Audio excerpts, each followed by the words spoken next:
नमस्कार साथियों, जय श्री कृष्णा, राधे राधे।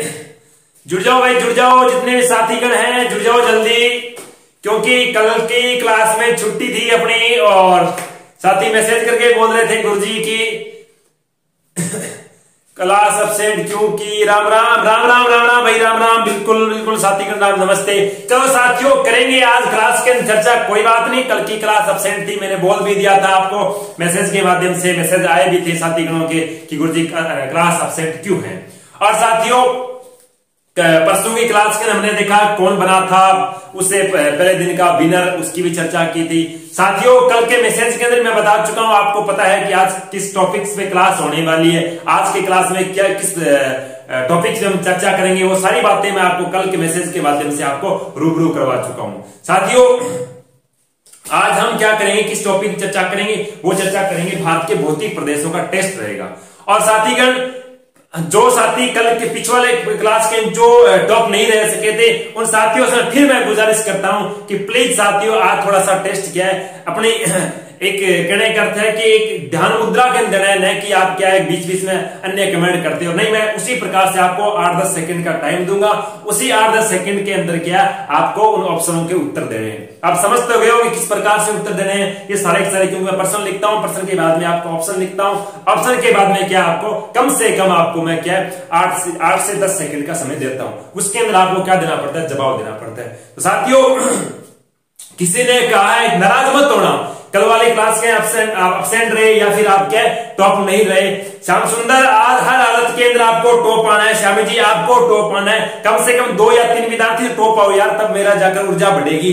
किसी ने खूब कहा है कि जो गुजर गया इसे याद मत करो, जो गुजर गया उसे याद मत करो, मुकंदर में जो लिखा है उसकी फरियाद मत करो। मुकंदर में जो लिखा है उसकी फरियाद मत करो, मुकंदर में जो लिखा है वो होकर रहेगा। मुकंदर में जो लिखा है वो होकर रहेगा। तुम कल के चक्कर में आज को बर्बाद मत करो, तुम कल के चक्कर में आज को बर्बाद मत करो। साथियों, जो हो गया उसमें ज्यादा ध्यान मत दो, ज्यादा उसमें सोचो मत। आज अपने को क्या टॉप पढ़ना है, आज की चर्चा रहेगी अपने। तो साथियों, करते हैं शुरू अपने क्लास के अंदर। पहला प्रश्न क्या लेके आया आपका? पहला प्रश्न है कि हाँ, 1 नंबर क्वेश्चन आ रहा है आपका, भारत के कुल भूभाग पर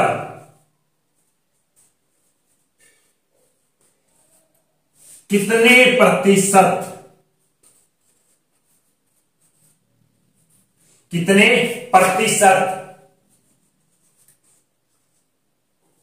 पर्वत है? क्या लिखा मैंने? भारत के कुल भूभाग पर में से कितने प्रतिशत भूभाग पर पर्वत है। साथियों चलो ऑप्शन देखो। पहला ऑप्शन आ रहा है आपके सामने, क्या ए ऑप्शन दे रहा है 10.7%, बी ऑप्शन आपका दे रहा है 27.7%, और उसके बाद ऑप्शन आ रहा है नंबर सी 43%, डी ऑप्शन आ रहा है 18.6%। आपके सामने ऑप्शन आ चुके हैं, सेकंड में शुरू हो गई, जल्दी करके जवाब दीजिए फटाफट। चलो ठीक है, आने शुरू हो गए। कुछ साथी जुड़े हुए नहीं दिखाई दे रहे, कमेंट नहीं आ रहे उनके, पता नहीं वो छुपे हुए कहीं, क्या जोड़ दो उनको। चलो समय ऑफ हो गया। इसके अंदर क्या है उत्तर रहेगा अपना, कौन सा? ए ऑप्शन सही रहेगा। भारत के कुल भूभाग में से कितने प्रतिशत भाग पर पर्वत है? 10 पॉइंट क्या 7% भूभाग पर क्या रहते हैं? पर्वत रहते हैं। 10.7% भूभाग पर क्या है? पर्वत है। 27.7% क्या है? पठार है। पीछे कितने बचे? 43%। 43% पर क्या मेरे साथियों? मैदान है। और उसके 18.6% पर क्या है? पहाड़ियां हैं। क्या है? पहाड़ियां। इसके अंदर ऑप्शन तो सारे याद करने के लिए इस ऑप्शन के माध्यम से कितनी बातें याद हो रही है, और देखो साथ साथ क्या है? 10.7% पर्वत है, इसका ये 27.7 पठार है, तैयार मैदान, और 18.6% क्या रहती है? कुल पहाड़ियां रहती है। चलो साथियों, अगले प्रश्न पे चलते हैं। चलो सेकंड नंबर प्रश्न क्या कह रहा है? सेकंड नंबर प्रश्न कह रहा है कि भारत के, क्या प्रश्न कह रहा है? भारत के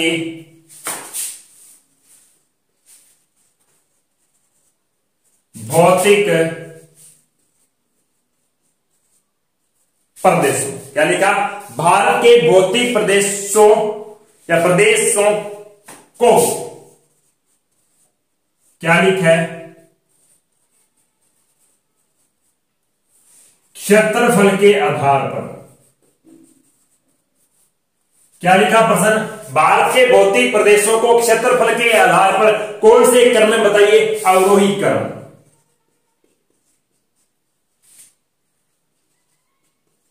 क्रम बताइए। प्रश्न क्या आया? भारत के भौतिक प्रदेशों को अवरोही क्रम के आधार पर किसमें बताना है? क्षेत्रफल के आधार पर। कहने का भारत के भौतिक प्रदेशों को क्षेत्रफल के आधार पर कितना अवरोही क्रम में बताना है। तो ऑप्शन नंबर ए क्या कह रहा है? ए नंबर ऑप्शन कह रहा है आपका, देखो ए नंबर ऑप्शन कह रहा है उत्तरी पर्वतीय प्रदेश एक नंबर पे आता है क्या? दो नंबर कह रहा है प्रायद्वीपीय पठारी प्रदेश। तीन नंबर आ रहा है आपका क्या? मध्य का विशाल मैदान, विशाल मैदान। और इसके अंदर आगे चार नंबर पे इसके क्या आ रहा है? चार पे तटीय प्रदेश। ठीक है, ये अवरोही क्रम है या फिर बी ऑप्शन क्या कह रहा है कि यह अवरोही क्रम है? क्या कह रहा है? तटीय या फिर द्वीपीय कह सकते हो। तटीय, तटीय के बाद में क्या आ रहा है? उत्तरी पर्वतीय प्रदेश, पर्वतीय प्रदेश। उसके बाद में आ रहा है मध्य का विशाल मैदान, विशाल मैदान। और लास्ट में आ रहा है प्रायद्वीपीय पठारी प्रदेश,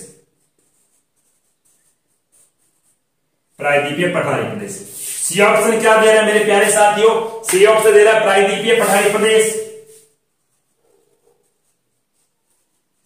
पठारी प्रदेश, प्रायद्वीपीय के बाद में मध्य का विशाल मैदान,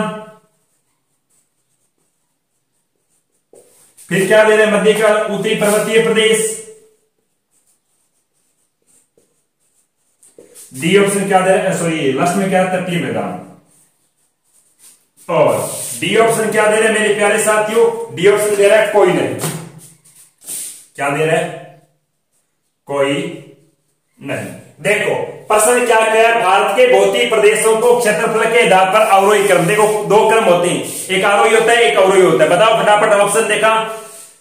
चलो चलो करो करो, बहुत टाइम आपके पास, आराम से देता हूं, आराम से लिखने के लिए 10 सेकेंड भी देता हूं प्यारे साथियों। करो बताओ। हाँ चलो आने शुरू हो गए। हाँ चलो ठीक, मैं किसी का नाम नहीं लूंगा, पहले बताता हूँ। टेस्ट वाले दिन नाम नहीं लूंगा, किसी विद्यार्थी का नाम लूंगा। इसका मतलब लोग क्या कर, आपस में क्या नकल कर दोगे? नकल नहीं करनी है आपको, फोटो लगानी है हर हालत के अंदर। फेसबुक पे पोस्ट करूंगा, ध्यान रखना की बात। चलो ठीक है, यहां पर कौन सा ऑप्शन सही होता है मेरे प्यारे दोस्तों? यहां पर क्या है? सी ऑप्शन सही होता है। भारत को क्षेत्रफल के आधार पर कितने भौतिक प्रदेश में डिवाइड किया गया? 4। उनमें से सबसे बड़ा भौतिक प्रदेश कौन सा है? प्रायद्वीपीय पठारी प्रदेश 16 लाख वर्ग किलोमीटर में, मध्य का विशाल मैदान 7 लाख वर्ग किलोमीटर में, उत्तरी पर्वतीय प्रदेश 6 लाख वर्ग किलोमीटर है, और तटीय मैदान कितने? 2 लाख वर्ग किलोमीटर। इसका मतलब ये कौन सा क्रम हो गया? ये इनका कौन सा है? अवरोही क्रम है। मतलब बड़े से क्या छोटे की ओर, छोटे से क्या अगर बड़े की ओर चलेंगे, ये कौन सा क्रम हो जाएगा? आरोही क्रम हो जाएगा।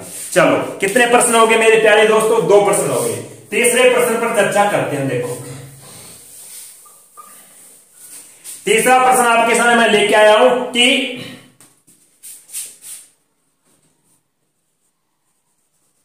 मध्य के विशाल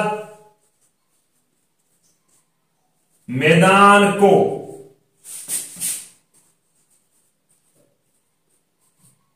कितने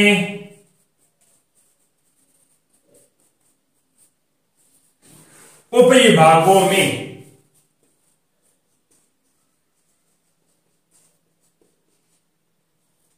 विभाजित किया गया है?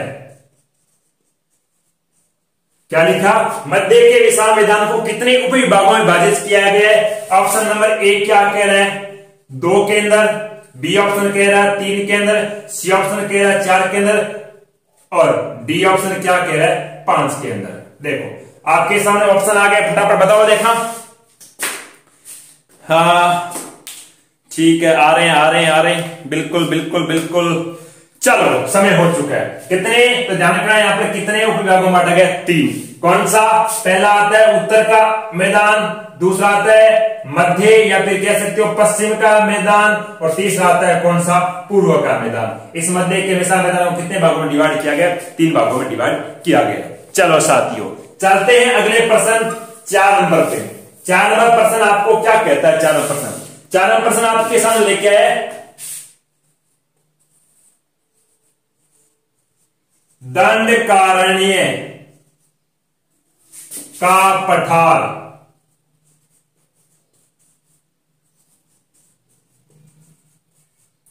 स्थित है। दंडकारण्य का पठार स्थित है मेरे प्यारे साथियों। आज तो गर्मी बहुत टफ चल रही है, क्या मकान बंद है, चारों तरफ से एसी है नहीं, कूलर का चलाएंगे तो आपको पता है कि इस आपको आवाज साफ नहीं सुनाएगी। देखो क्या लिखा है, कहां का विस्तार है इसका, ए नंबर ऑप्शन क्या कह रहा है, ए कह रहा है आपका, क्या कह रहा है, हाँ झारखंड व पश्चिम बंगाल के अंदर है क्या। बी ऑप्शन क्या कह रहा है मेरे प्यारे मित्रों, बी में कह रहा है ओडिशा, आंध्र प्रदेश और छत्तीसगढ़। सी ऑप्शन क्या कह रहा है प्यारे साथियों, सी ऑप्शन कह रहा है आंध्र प्रदेश, आंध्र प्रदेश के बाद तमिलनाडु,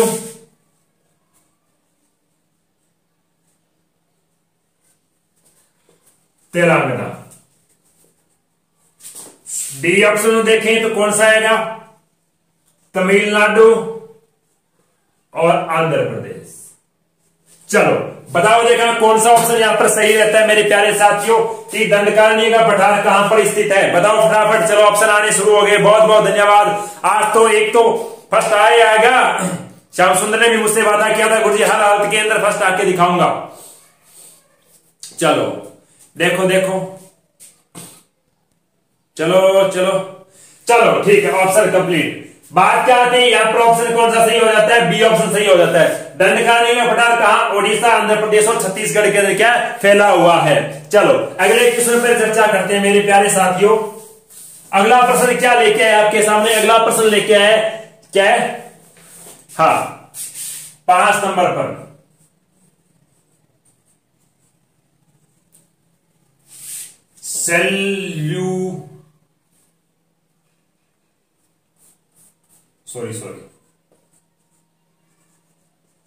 सेल्यूलर जेल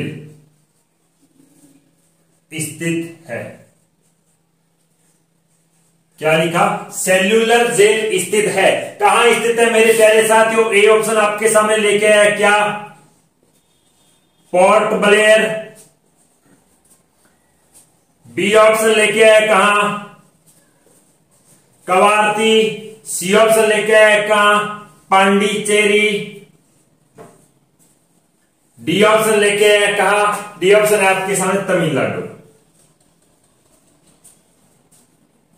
चलो बताओ बताओ बताओ, अरे कहां चले गए, ऑप्शन नहीं आ रहे हैं, समय फिर निकल जाएगा, फिर कहोगे गुरुजी 2 गलत हो गया 1 गलत हो गया।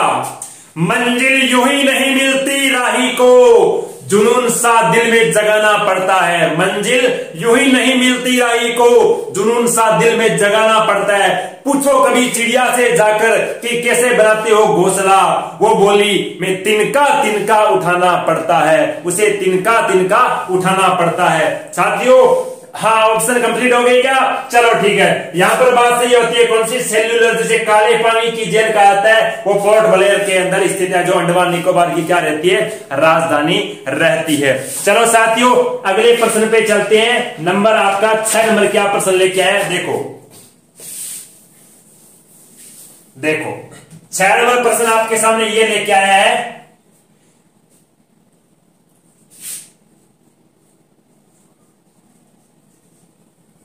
गुजरात के तट को किस उपनाम से जाना जाता है। क्या लिखा? गुजरात के तट को किस उपनाम से जाना जाता है मेरे प्यारे साथियों? पहला ऑप्शन आ रहा है काकेरापार। बी ऑप्शन आ रहा है क्या? काठियावाड़ा। सी ऑप्शन क्या आ रहा है? A+B। डी ऑप्शन क्या आ रहा है? कोई नहीं।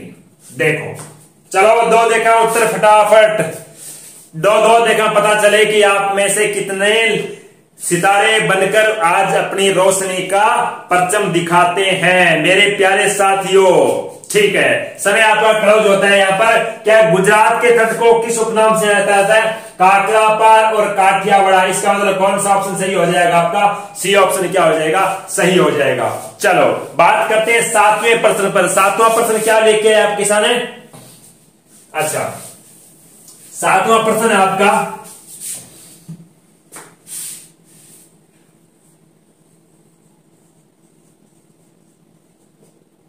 अंडमान निकोबार।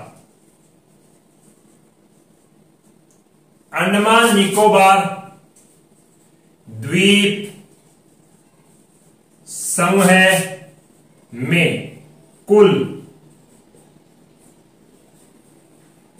जन आबादी वाले द्वीप है। क्या लिखा मैंने? अंडमान निकोबार द्वीप समूह में कुल जन आबादी वाले द्वीप, ऐसे कितने द्वीप है जिन पर क्या लोग निवास करते हैं मेरे प्यारे साथियों? ऑप्शन देखो, ए ऑप्शन क्या कह रहा है? ए कह रहा है 572 द्वीप। बी ऑप्शन कह रहा है कितने? 43 द्वीप। सी ऑप्शन क्या कह रहा है? 36 द्वीप। डी ऑप्शन क्या कह रहा है मेरे प्यारे साथियों? 11 द्वीप। बताओ देखा फटाफट, ऑप्शन आने पर आना नहीं हुआ अभी तक। चलो दो देखा, देखते हैं कौन बनता है कल की क्लास का हीरो, किसकी लगती है इस तरफ दोनों तरफ क्या फोटोएं। करते हैं उस साथी की कल की क्लास में चर्चा। चलो आने शुरू हो गए। ठीक है, समय आपका एंड होता है। यहां पर बात है जन आबादी वाले द्वीपों की बात करते हैं। अंडमान निकोबार में 36 ऐसे द्वीप है मेरे प्यारे साथियों जिन पर क्या करती है? जन आबादी निवास करती है। लेकिन अंडमान निकोबार में कुल कितने द्वीप समूह है? तो हम बात करते हैं 72। लेकिन 43 क्या है? 43 लाख से द्वीप समूह है। वहां पर क्या है? ये 43 द्वीपों क्या रहती है? संख्या, जिसके अंदर केवल 11 द्वीप ऐसे है जिस पर क्या रहती है? जन आबादी निवास करती है। यहां पर कौन सा ऑप्शन सही हो जाएगा? 36, सॉरी सी नंबर। चलो 8वें प्रश्न पे चर्चा करते हैं मेरे प्यारे मित्रों। साथियों अपने 8वां प्रश्न क्या लेके आए? देखो,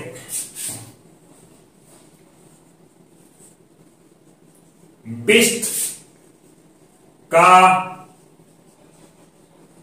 मैदान स्थित है। प्रश्न क्या है? बिस्ट का मैदान स्थित है। देखो ऑप्शन देखो, ए नंबर ऑप्शन क्या कह रहा है? ए नंबर आपके सामने ऑप्शन कह रहा है व्यास प्लस रावी नदी के मध्य है क्या? बी ऑप्शन कह रहा है आपके सामने रावी प्लस क्या? रावी प्लस क्या? सॉरी, रावी के बाद में क्या है? चिनाब। चिनाब के मध्य क्या? उसके बाद में आता है सी ऑप्शन। सी ऑप्शन क्या आ रहा है? चिनाब और झेलम के मध्य क्या? प्लस झेलम। डी ऑप्शन क्या कह रहे हैं मेरे प्यारे मित्रों? सतलज प्लस क्या? व्यास। किसके मध्य है बिस्ट का मैदान? बताओ देखा, बिस्ट के मैदान की होती है चर्चा। चलो बताओ, समय आपका शुरू हो गया है। बताओ फटाफट, एंड होने वाला है। ऑप्शन आ रहे हैं क्या? देख रहे हैं? चलो हाँ ठीक है, आ रहे हैं। ठीक है, यहां पर कौन सा ऑप्शन सही हो जाता है मेरे प्यारे मित्रों? यहां पर क्या? डी ऑप्शन सही हो जाता है। सतलज और व्यास नदी के मध्य के मैदान को क्या कहा जाता है? बिस्ट का मैदान। ऊपर कौन सा? व्यास और रावी के मैदान को क्या कहा जाता है? बारी का मैदान। यहां पर रावी और चिनाब को रचना का मैदान, और इसको क्या? चिनाब और झेलम को क्या? छाछ का मैदान कहा जाता है। चलो बात हुई कंप्लीट, अपनाते हैं सेकेंड प्रश्न के ऊपर। चलो चर्चा करते हैं। देखो 9वां प्रश्न क्या कहता है? देखो,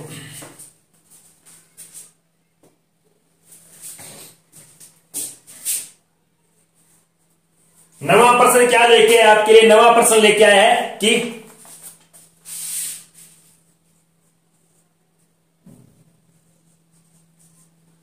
गोमती व घाघरा के मध्य मैदान को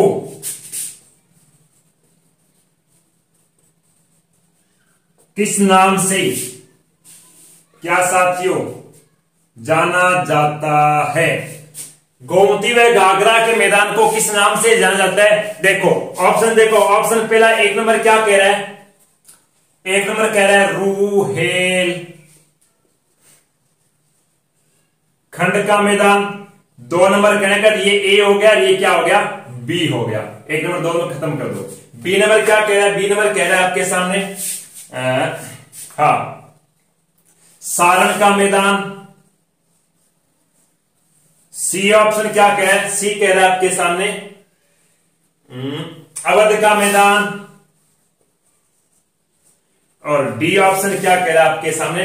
डी कह रहा है मिथिल का मैदान। क्या कह रहा है? मिथिल का मैदान। चलो बताओ, देखा फटाफट क्या ऑप्शन आने शुरू हो गए यहां में, कौन सा सही होगा? गोमती और घाघरा के मैदान को किस नाम से पुकारा जाता है? चलो बताओ, देखा, देखते हैं फटाफट किसके ऑप्शन आ रहे हैं, किसके नहीं आ रहे।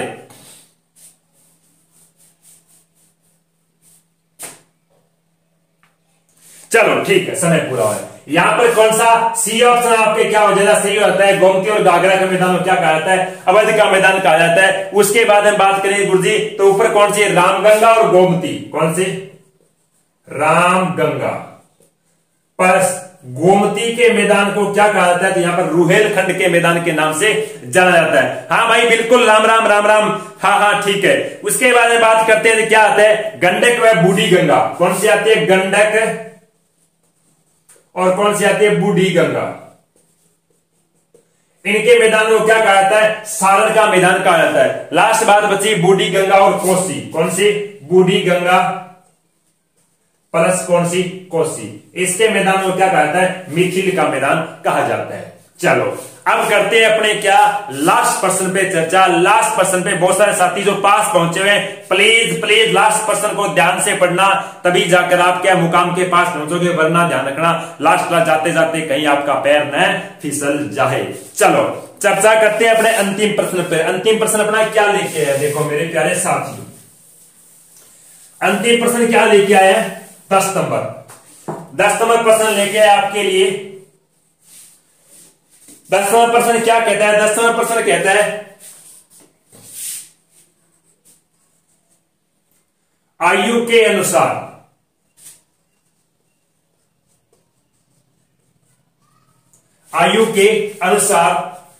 भारत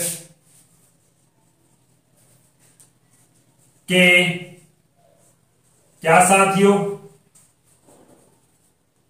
भौतिक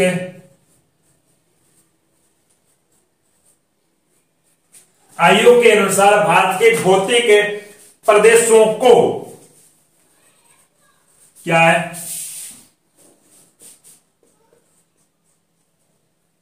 आरोही क्रम में बताइए। देखो ए नंबर ऑप्शन क्या लेके आए? ए नंबर ऑप्शन लेके आए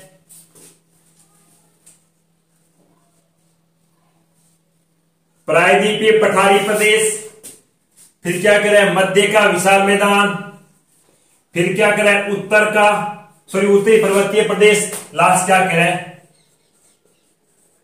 तटीय मैदान। बी ऑप्शन क्या कह रहा है मेरे प्यारे साथियों? बी ऑप्शन कह रहा है मध्य का विशाल मैदान,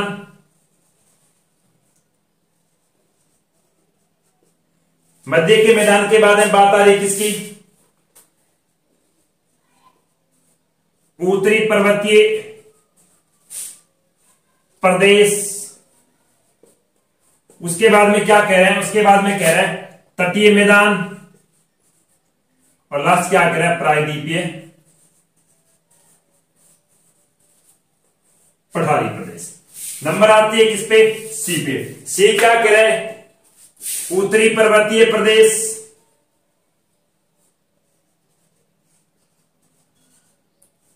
फिर क्या करें, उत्तरी के बाद में बात आती है मध्य का विशाल मैदान।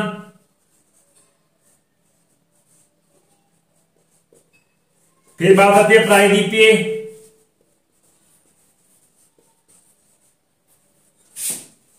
फिर बात आती है तटीय मैदान।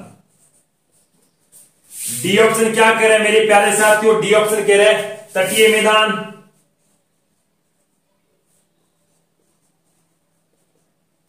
इसके बाद में तटीय के बाद में क्या आ रहा है, मध्य का मैदान। इसके बाद में क्या कह रहा है, इसके बाद में कह रहा है उत्तरी पर्वतीय प्रदेश। और लास्ट में क्या रहा है, प्रायद्वीपीय पठारी प्रदेश।